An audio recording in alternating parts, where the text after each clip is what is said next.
Mack Trucks really built America as it is today, whether it's the highways, the dams, the skyscrapers. And so I was really impacted as a child to see these trucks. And it started off when I was probably 10 years old. We had a customer that had a 1918 Mack truck that was displayed at the Chicago World's Fair originally. This particular truck had never been restored. It was at the World's Fair in 1934 in Chicago. And he was actually a client of my grandfather, Charlie Nuss, from Rockford, Illinois. My dad found those trucks with a company in Chicago, and they purchased them, or Barton purchased them. From Birch and Carmichael in Rochelle, Illinois. And he brought that 1918 Mack truck to Rochester for an open house. And I can remember, I'm guessing that I was about 10 or so, looking at that truck that was, 85, 90 years old at the time. But I was amazed at the history and to think about Mack Trucks being a U.S. company, American company that started in 1900, pretty intriguing. And then to go further on to say how Nuss has been involved with Mack Trucks over the years. Really, it's a great, it just, you really feel grounded as to where your roots came from. As I got older, I had met some people and talked more about old trucks. And then one day I bought an old truck that needed restoration, and I was really excited. And about a year and a half later, we restored the truck, and I thought, wow, this is amazing. Like, this is it. This is the pinnacle of collecting old trucks, is one truck. But then I took the truck to a truck show in Allentown, Pennsylvania, and a dear friend of mine, I knew him well, and he said, wow, that's a great truck. He goes, when are you going to finish it?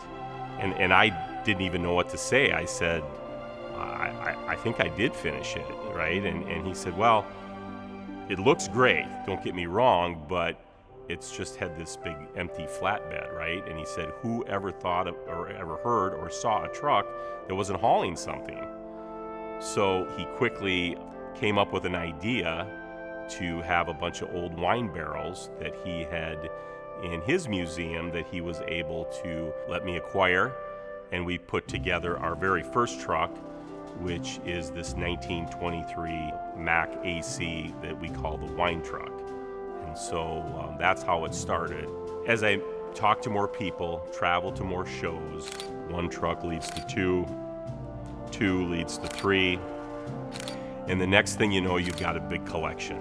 And each one of these trucks tells a story, which I love. It's really amazing.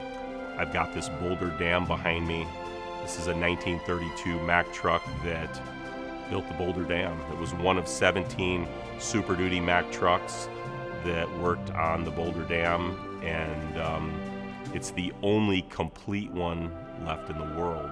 An unbroken parade of heavy-duty trucks, each handling from 8 to 10 tons of rock, labored up over the steep roads cut into the canyon walls to dispose of the material in the gulches adjacent to the dam site.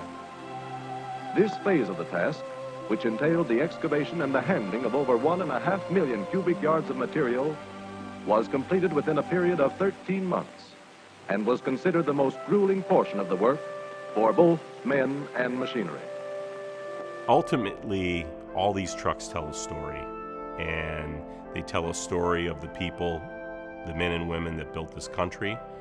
And for us to put this museum together, we are honored to have these pieces in our collection. And I think having this museum is a tribute to what we've done, but so we can show the history of our industry here. And when kids come in and people that they just can't believe that what you've done here.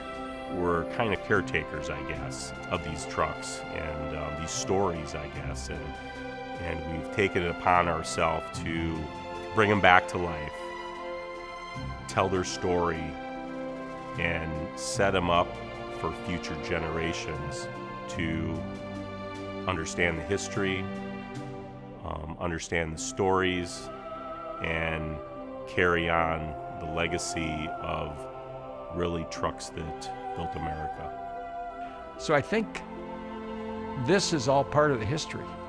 And when people have a comfort level of when they come in and see this, that you built this, like you didn't just pile the money up in the corner and you can't take it with you. Like I said, you only got temporary custody of it. So, thank you.